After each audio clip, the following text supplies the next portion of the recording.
Bienvenue dans votre magazine multiculturel Carrefour. Aujourd'hui, en Suisse, les femmes continuent à être moins payées pour un travail de valeur égale. Pendant qu'un homme gagne 50 francs, une femme ne reçoit que 39 francs. C'est-à-dire que les femmes gagnent en moyenne 20% moins que les hommes. Dans les cas des femmes 4, l'écart des salaires entre hommes et femmes est plus dramatique. Elles gagnent jusqu'à 30% moins que leurs collègues hommes. La Constitution fédérale et la loi sur l'égalité, en vigueur depuis 1996, interdisent ces discriminations. Mais dans la pratique, les femmes continuent à être moins payées. Aujourd'hui, Carrefour vous informe sur vos droits et sur les mesures résistantes pour réagir face aux inégalités salariales. Für uns Frauen, für uns Männer, Frauen, Männer, Für alle. Für alle. Ja. Sind wir eben auch der Meinung, wir tun für alle. Wunderbar, das freut mich dann. So viele Leute. So, das haben wir also nicht erfahren. Das Fernsehen wird eine Freude haben. On a vu qu'en Allemagne, là, le club PPV a fait un Equal Pay Day l'année dernière. Ils ont eu un grand succès. Et puis nous, on s'est posé la question, en fait, comment c'est en Suisse? Il y a la loi sur l'égalité qui est en vigueur depuis longtemps. Mais finalement, point de vue salaire, cette égalité n'est pas encore acquise. Alors on s'était dit, on va faire la même chose pour sensibiliser les gens, surtout les femmes, mais aussi les hommes, à ce sujet pour enfin arriver à un point que les femmes gagnent la même chose que les hommes. Ich tue sicher richtig einschätzen. Gleicher Lohn für Mann und Frau für gleiche Arbeit. Eben gesehen, das habe ich gewusst. Le premier pas, c'est de sensibiliser les femmes, parce que les femmes doivent se rendre compte qu'elles gagnent moins. Aujourd'hui, normalement, on ne se rend pas compte. Alors, on n'aimerait pas que les femmes doivent atterrir en fin de carrière pour se rendre compte qu'elles ont gagné moins.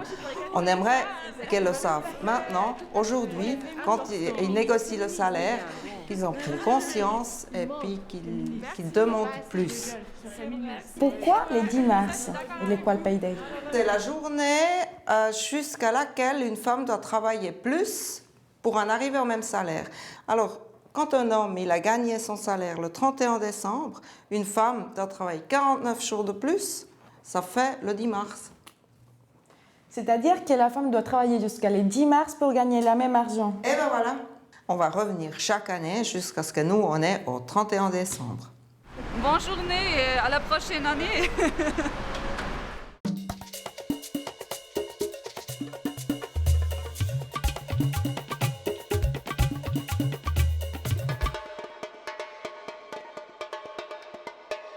La femme migrante est particulièrement vulnérable. Elle peut être discriminée en tant que femme et en tant qu'étrangère. Néanmoins, ces difficultés n'ont pas empêché à Malika de défendre ses droits. Malika a été une des premières femmes qui a gagné un procès contre l'inégalité de salaire. Elle est une femme courageuse qui s'est battue pour défendre ses droits et sa dignité.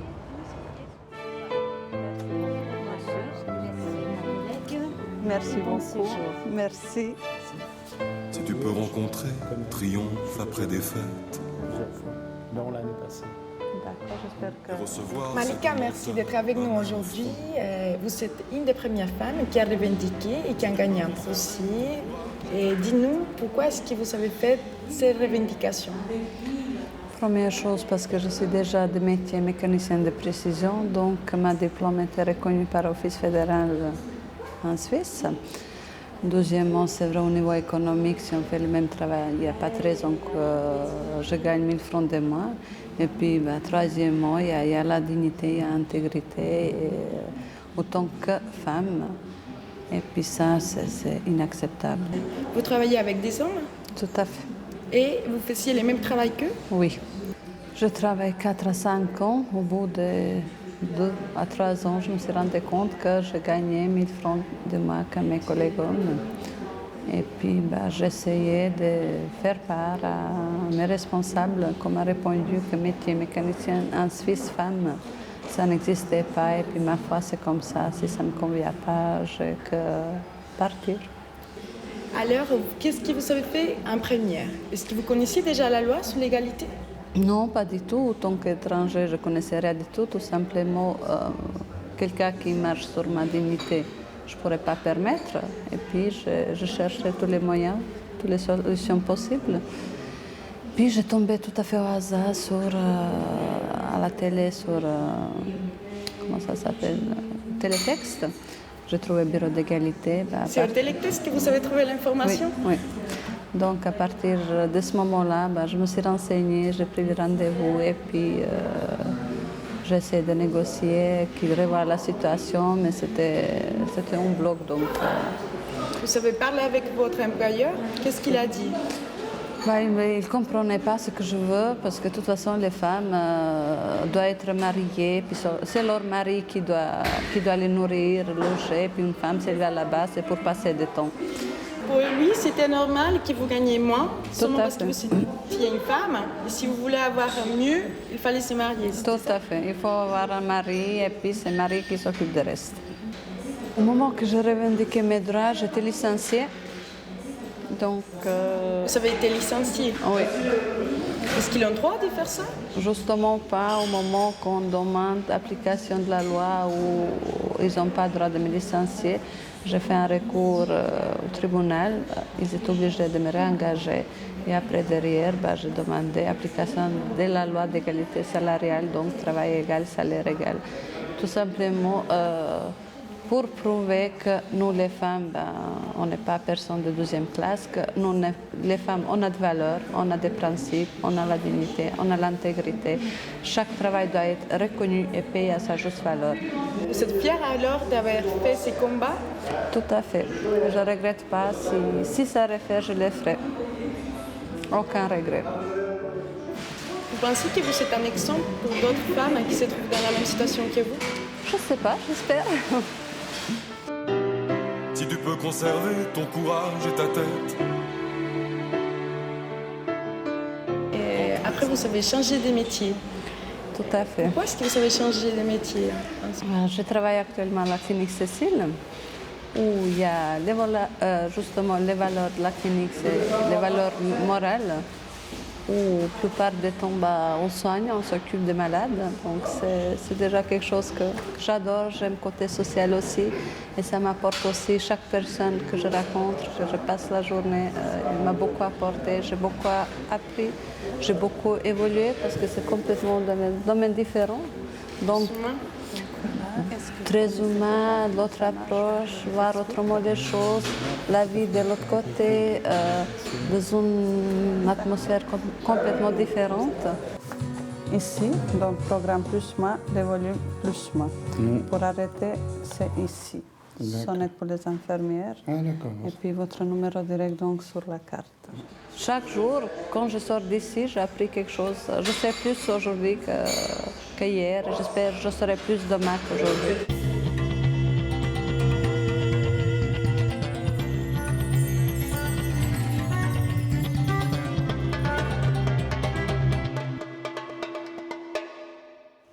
Tout le monde se pose la question, est-ce qu'en Suisse, il existe un salaire minimum? Alors en Suisse, on n'a pas de salaire minimum légal. Par contre, il y a des conventions collectives dans lesquelles un salaire minimum est inscrit. Par exemple, dans la convention collective pour la COP, il y a des salaires pour les gens qui ont fait un apprentissage de 2 ans ou pour des gens qui ont fait un apprentissage de 3 ans. Donc si on tombe sous cette convention, on a un salaire minimum qui doit être respecté. Donc c'est important de savoir si le contrat de travail qu'on a tombe sous une convention ou pas et de bien se renseigner. Et quelle est l'importance aussi de connaître comment est fait son contrat de travail? Peut-être en particulier si on parle du salaire, c'est important de se rendre compte que le salaire devrait être composé. D'une part, il devrait correspondre à la fonction qu'on a, donc le profil du poste qu'on occupe. Et il devrait aussi avoir une composante qui tient compte de l'expérience qu'on a, de l'âge qu'on a et de la formation qu'on a. Donc, ce serait très important d'avoir des systèmes de salaire transparents. Une entreprise devrait avoir un système de salaire transparent où on comprend pourquoi on a tel et tel salaire. Et c'est une des exigences que nous avons. Donc après, on peut mieux s'informer. Est-ce qu'on a le salaire juste ou pas? Est-ce qu'en Suisse, tout le monde a les salaires justes? Non, certainement pas. Et en particulier, nous savons que les femmes gagnent en moyenne 20% de moins que les hommes en Suisse. Et c'est le cas dans toutes les branches, aussi dans toutes les hiérarchies. Mais contrairement à ce qu'on pense, c'est pas quand on est employé qu'on est plus touché que quand on est cadre. Parce qu'on a beaucoup de femmes cadres, voire de cadres supérieurs, de chefs de service, de responsables d'unité, qui découvrent un jour par hasard qu'elles sont moins bien payées que leurs collègues. Vous pouvez nous raconter un exemple? Alors dernièrement, j'ai eu un cas d'une femme qui m'a dit qu'effectivement, elle venait d'être nommée à un poste. Donc elle dirigeait une dizaine de personnes. Et en fin d'année, on lui a donné la liste des salaires, donc c'est les ressources humaines qu'on lui a données. Et là, elle a remarqué qu'elle était la moins bien payée de toute l'équipe. Donc elle dirigeait une équipe d'hommes qui étaient tous mieux payés qu'elle, même plus jeunes qu'elle. Donc ce n'est pas une question de formation. Au contraire, plus les femmes sont formées, et comme elles n'ont pas forcément envie de pouvoir, ou c'est pas le salaire qui les intéresse, parfois elles se disent « Ah bah c'est déjà bien, je suis à ce poste-là, je suis la première femme qui est à ce poste-là, c'est déjà bien, je ne veux pas encore revendiquer... voilà. Donc le salaire étant secondaire, elle ne revendique pas. Pour les femmes qui gagnent moins qu'un homme, qu'un collègue homme, pour faire le même travail, quelles sont les conséquences pour sa vie personnelle, dans son confiance en elle ou dans son travail? Est-ce que vous pensez qu'il y a certaines conséquences? Oui, moi je pense. Bon, d'une part, aujourd'hui déjà, il y a des conséquences sur sa qualité de vie. Elle a tout simplement moins d'argent dans son porte-monnaie. Peut-être si elle élève des enfants seuls, elle peut même être forcée d'aller à l'assistance sociale. Et sinon, elle a en tout cas des conséquences graves pour la vieillesse, parce qu'elle aura une pension beaucoup moins grande que les hommes. Et ça peut vraiment, aussi en cas de divorce par exemple, ça a vraiment des conséquences graves et injustes. Vous pensez que les femmes migrantes sont 2 fois plus vulnérables que les femmes suisses? Oui, moi je pense qu'il y a une double discrimination des femmes migrantes. Bon, d'une part, elles sont concernées de la discrimination salariale comme les autres femmes. De l'autre part, il y a une sorte de phénomène d'exclusion sur le marché du travail des migrants et des migrantes. Donc l'accès à l'information est moins facile, il y a un problème de non-reconnaissance de diplômes étrangers, il y a un problème qu'on ne reconnaît pas leurs compétences, on a un problème de stéréotypes. Par exemple, on pense que les femmes migrantes, elles sont moins bien qualifiées. Donc tout cela amène à ce qu'elles soient moins bien intégrées dans le marché du travail. Est-ce qu'il y a une loi pour protéger aux personnes qui gagnent moins pour un travail égal? Alors, on a effectivement, dans la Constitution fédérale, nous avons un article depuis 1981 qui dit pour un travail de valeur égale, il faut avoir un salaire égal. Et nous avons depuis 1996 une loi sur l'égalité qui a aussi une de ces articles, c'est le salaire égal pour un travail de valeur égale. Et comment savoir, est-ce qu'il y a certains outils pour savoir qu'on gagne moins qu'un collègue? Alors, donc, effectivement, les syndicats, ils ont fait une année de l'égalité salariale en 2006. Donc, c'était un moment où on a aussi sensibilisé le public, mais on a aussi fait des instruments. Donc, par exemple, nous avons un calculateur des salaires. C'est sur la page de l'Union syndicale suisse, dans lequel on peut regarder si le salaire qu'on a correspond au salaire moyen dans la même branche, avec la même expérience, avec le même profil en Suisse. Alors ça, c'est déjà un moyen important pour se rendre compte que peut-être on n'a pas le salaire juste. Comment est-ce qu'il t'a su que tu n'avais pas un salaire égal pour un travail égal? Alors écoute, là, c'était assez facile, en guillemets, de trouver, parce que j'avais un collègue qui était très macho, et qui faisait à peu près le même boulot que moi. Et moi, je lui ai dit combien je gagnais, et en lui disant, bien sûr, vu qu'on est dans une compagnie où l'égalité de salaire est marquée dans la convention collective, donc tu dois gagner la même chose que moi. Du coup, il était très offusqué en me disant « Ah mais non, mais moi je gagne 300 ou 400 francs de plus, je crois qu'il gagnait 300 francs de plus aussi, c'est normal, je suis un homme. » Et comment est-ce que tu as réagi quand tu as su que ton salaire n'était pas égal?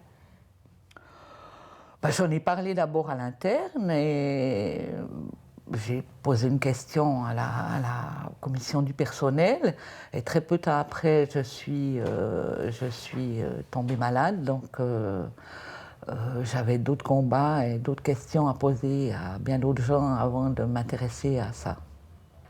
Mais quand même, tu l'as fait quelques temps après.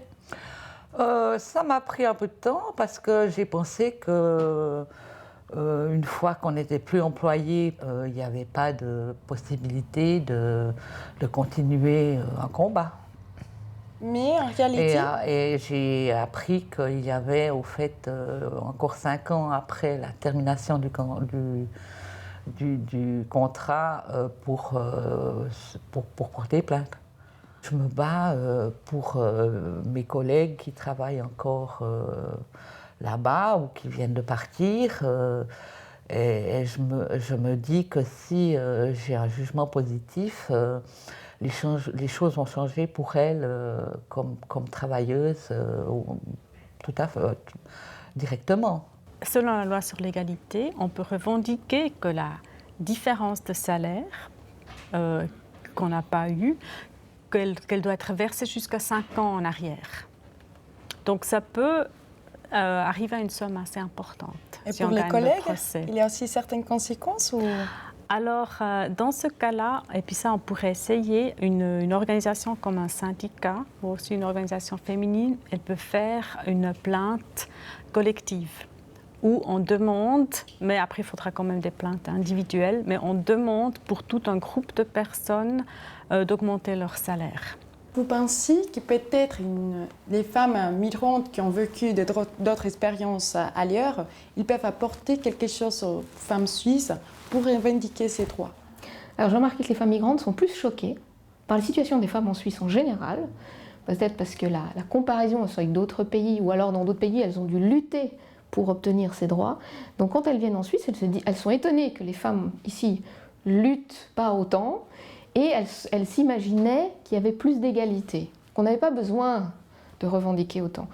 Et donc je trouve très riche justement ce regard culturel différent qui vient ici, et des femmes qui viennent et qui nous font réaliser l'inégalité ici.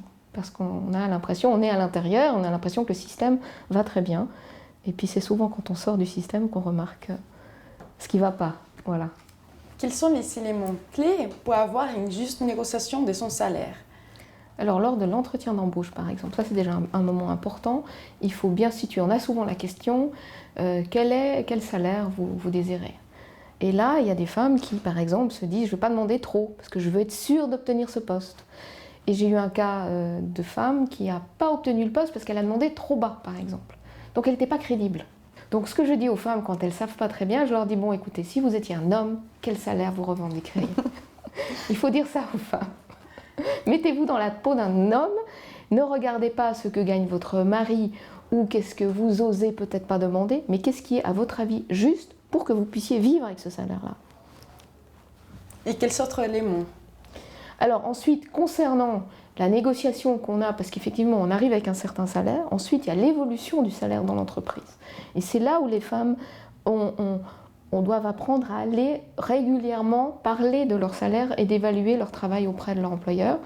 Alors négocier pour moi ça veut dire arriver avec des faits en disant voilà, après 6 mois il était question d'augmenter mon salaire, maintenant j'ai tel chiffre d'affaires, je fais j'ai la clientèle qui s'augmente. Arriver avec des faits, vous voyez, pas avec c'est juste ou c'est pas juste, c'est vraiment des faits. Des choses très factuelles, pas émotionnelles. Parce que vous savez j'ai des enfants et puis... Voilà, pas vous comprenez, c'est très dur, etc.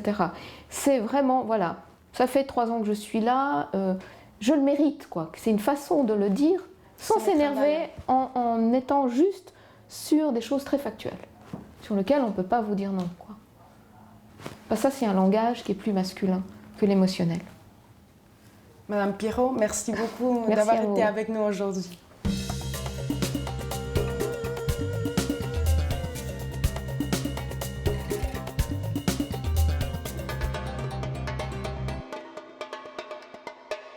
Muriel, merci d'être avec nous aujourd'hui. Vous êtes secrétaire syndicale chez UNIA.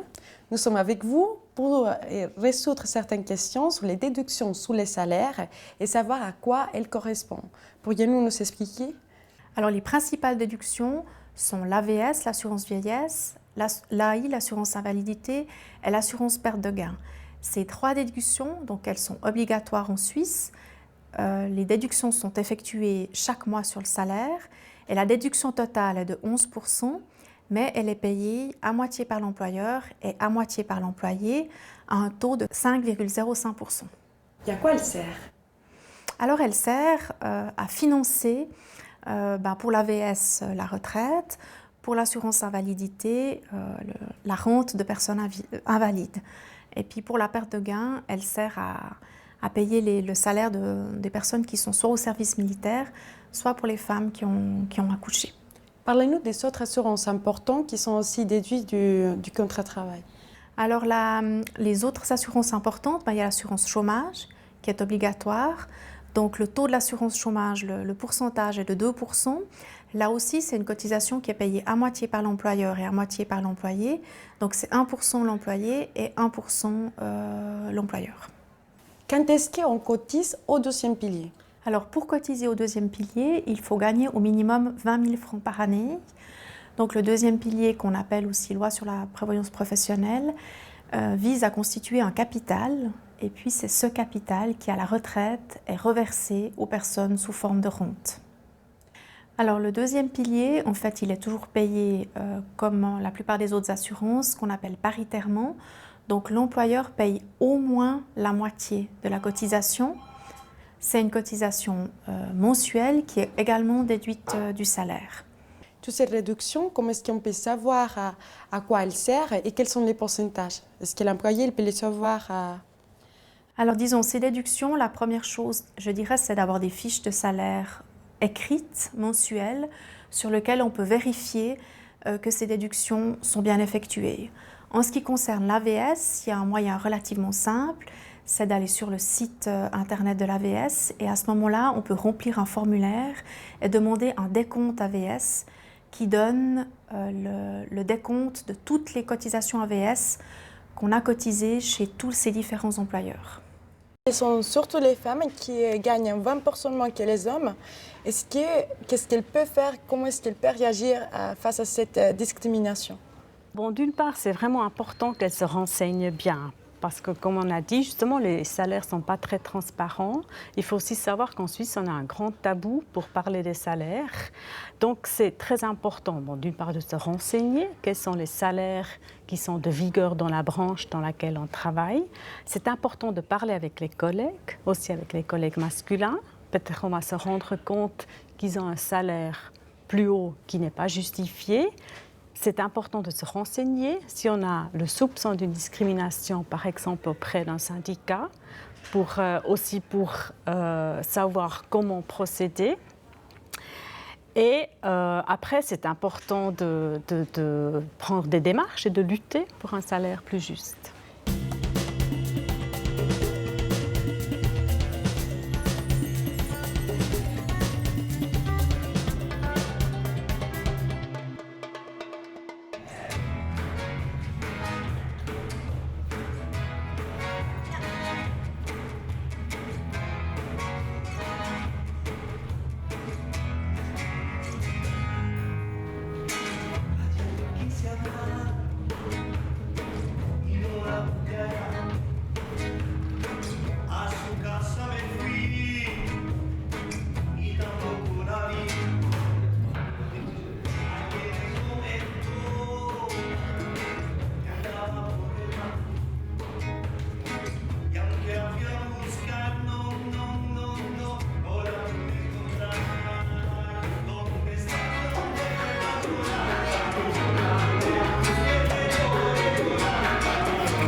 Claudia Kaufmann, experte en égalité des genres, nous dit « La bataille a porté ses fruits, mais la lutte continue ».